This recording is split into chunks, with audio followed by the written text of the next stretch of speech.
سرد اور اداس شام تھی یوگوسلاویا کے دور افتادہ پسماندہ گاؤں میں۔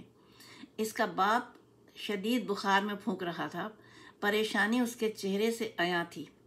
کسی نہ کسی طرح ہمت جمع کر کے اس نے گوشت تو بنا لیا تھا، لیکن اسے ریسٹورانٹ تک پہنچانا اس کے بس میں نہیں تھا۔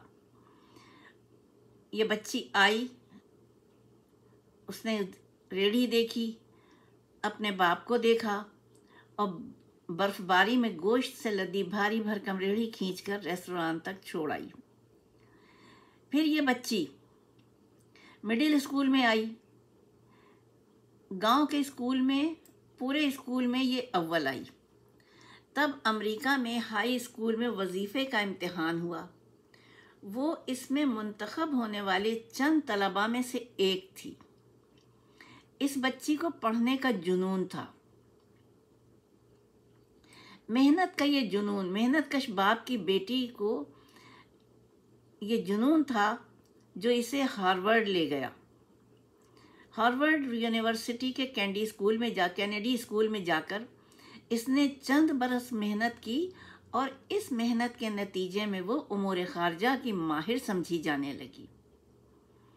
امریکہ میں اپنے ملک کی پہلی خاتون سفیر مقرر ہوئی۔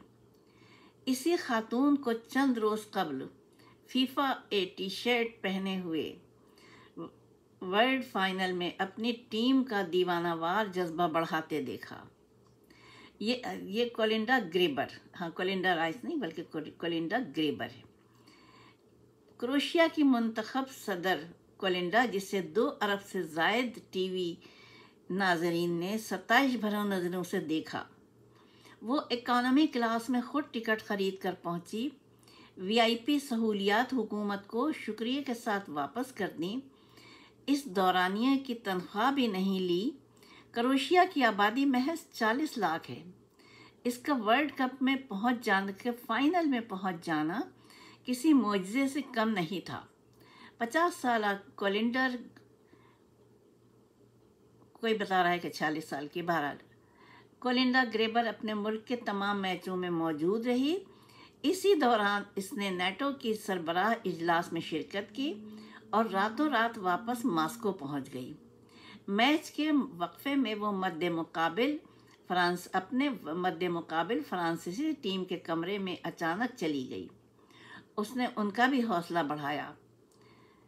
کروشیا بہتر ٹیم ہونے کے باوجود تجربے کار فرانس کی ٹیم سے شکست کھا گئی۔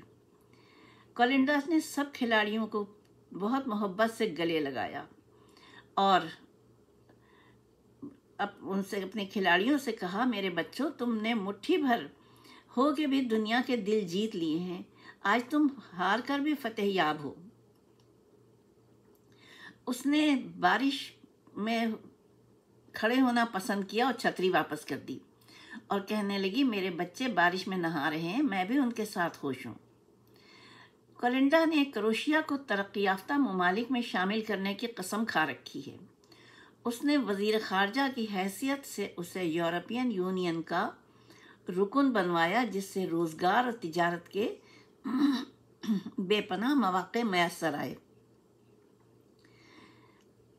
یہ تھی اس لڑکی کی کہانی کہ جس نے اپنے محرومیوں کو گلے لگا کے جینا پسند نہیں کیا، بلکہ وہ ہر دن ہر گھڑی آگے بڑھتی رہی اور بالآخر یہاں تک آ گئی۔